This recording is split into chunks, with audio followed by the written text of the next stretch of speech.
Gods of Death. Chapter 13. Hidden Oasis. At the center of the oasis stood Maat, her radiant feathers making her instantly recognizable to Anubis. But she wasn't alone. Engaged in deep conversation, Maat stood with another figure, a goddess none of them had seen before. This new goddess radiated a soft red glow and glanced at the approaching Egyptian gods with curiosity. "Who are they?" the mysterious goddess asked Maat, her voice calm yet inquisitive. Maat turned her wings, spreading wide as if to shield the stranger from the newcomers.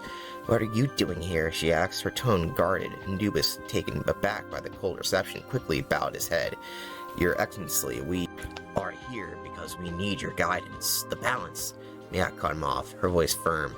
"This is about balance. I am not interested. Leave us be." Isis, ever perceptive, raised an eyebrow. "And who's your friend, Maat? I've never seen her before." The mysterious goddess stepped forward, unperturbed by the tension. "I'm Capo, a goddess from Hawaii," she said, extending her hand to Isis. Tall's eyes wide with curiosity. "Maat, you brought another god through Isfet?" Maybe," Maat replied, clearly uncomfortable. "I think the answer is yes," Babby chimed in, perched on Toph's back. Basset frowned. "I didn't even know that was possible." Maat sighed, her shoulders slumping slightly. "The rules work differently here in Isfet. Since you found me out, I'll explain. Long ago, Ra tasked me with bringing balance to Egypt, including Duat. He wanted me to find the root of Apav's power, so I ventured into Isfet. But what I discovered was that chaos is a natural part of existence. Every time I tried to remove it, something else would replace it, often with disastrous consequences. There is no eradicating chaos, because without it, normalcy loses its meaning. Over time, I delved deeper into Isfet. I found a rift, a tear in the very fabric of chaos. It led me to another world, and that's where I met Capo. At first, I thought she was the source of the chaos I sought to eliminate. We fought, believing each other to be the enemy, but soon realized we were both misunderstood. Much like the chaos I had been sent to destroy, Capo wasn't evil, just different. We grew close, and I can understand that I cannot fulfill my original mission. Chaos and order coexist, one cannot destroy the other. Now I wish to leave behind that burden brought place on me and stay here, with Capo, away from it all." The silence that followed Maat's confession was thick with tension.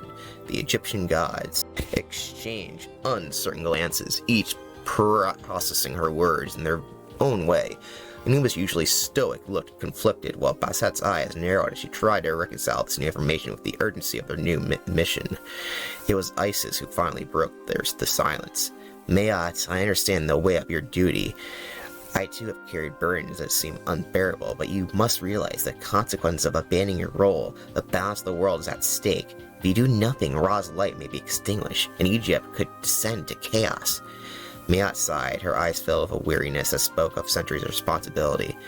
"I know, Isis, but what you're asking of me is not as simple as returning to my old ways. I've seen what happens when we try to force balance where it doesn't belong. The world is more complex than we ever realized." Capo, who had been quietly observing, stepped forward, her red glow softening as she spoke. "Perhaps there's a way to achieve what you seek without destroying what Maat has found here. We Hawaiians believe in the balance of elements of harmony through acceptance rather than control. Maybe that's what your world needs, a different kind of balance." Toph, always a thinker, nodded thoughtfully. "You might be right, Capo. Balance doesn't always mean perfect symmetry. It can mean finding a way for chaos in order to coexist without tipping the scales too far in either direction." Anubis remained silent until now stepped forward. "Maat, we do not ask you to abandon what you found here. We need your wisdom to guide us. If chaos cannot be eradicated, then teach us how to live with it. Show us how to protect Egypt without destroying the natural order of things." Maat looked at each of them, her expression softened as she saw the sincerity in their eyes. She glanced at Capo, who gave her a gentle nod of encouragement. Finally, Maat spoke, her voice steadier than before. "Very well, I will help you, but on my terms. We will not fight chaos. We'll embrace it, and find a way to weave it into the fabric of our world without letting it consume us." Maat reached into her wing and carefully pulled out a small ornate bottle, its glass shimmering with ethereal light. She handed it to Anubis with a calm, steady gaze. "This is a potion of truth and justice, crafted eons ago. When given to Set, it will balance his heart without the need for a scale. It has a power to bring peace and lawfulness to those deserving, while delivering death to the violent and cruel. This is one of my special creations." Anubis took the vial, feeling its weightlessness in his hand despite the potent energy radiating from within. He tucked it in, securely into a fold of his robe, ensuring it would be safe for the journey ahead. Bassett, ever curious, raised an eyebrow. And how exactly we get set to drink this? Matt smiled knowingly. Says vain and ruthless, but his arrogance could be his downfall. While he may be clever, he has non-invincible trickery. For instance, if you were to sprinkle the potion onto his favorite food, he would devour it without suspicion, unknowingly sealing his fate. And News, with the potion of truth and justice safely hidden, looked around at his companions. Their resolve had strengthened, but there was still a long and dangerous journey ahead. We have the means of bringing balance to Set, Nubis said, his voice low and steady. But we must be careful. He's unpredictable. If he catches even a hint of our intentions, he will strike before we get a chance to use this. Isis nodded, her sharp eyes scanning their strange surroundings. Set thrives in chaos. He knows this realm better than anyone. We'll need to be smart about how we approach him. Top Oasis strategist tapped his chin thoughtfully. We can use his vanity against him. He'll likely be expecting us to come after him with force. We present ourselves as though we were there to negotiate or offer him something that feeds his ego. We can buy ourselves the time we need. Babby, still perched on the edge of a tree, grinned. I like it. We can flatter him, make him think we're playing by his rules. Bassett's feline eyes narrowed with determination, but we need to be quick. Chaos in the mortal world grows every second he remains unchecked. Too much imbalance and it might be too late to restore order. Anubis glanced back at Mayat, who watched them with a mixture of sadness and hope. We won't fail, he promised, gripping the potion a little tighter. Mayat's expression softened, though there was still a lingering hesitation in her eyes. I hope so, Anubis, but remember, balance is a fragile thing. Even the slightest misstep could unravel everything. With that, Mayat turned and led them to the edge of the oasis, where the void loomed below. Beyond here lies the heart of Esfet. Follow the path carefully. Chaos will try to pull you in, so stay focused, as it will lead you to wherever Set is.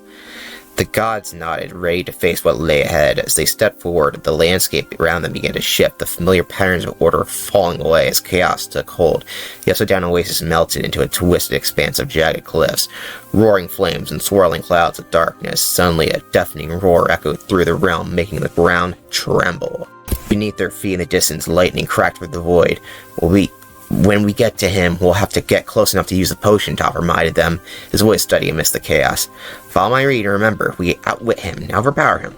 The conversation was quickly drowned out by the increasing roar of thunder and the swirling storm clouds that grew thicker, creating barriers of chaos between the land and the gods.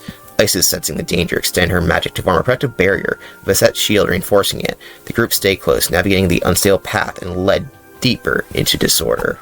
End of chapter. Thank you for watching, and stay tuned for the next part of Gods of Death. Almost over.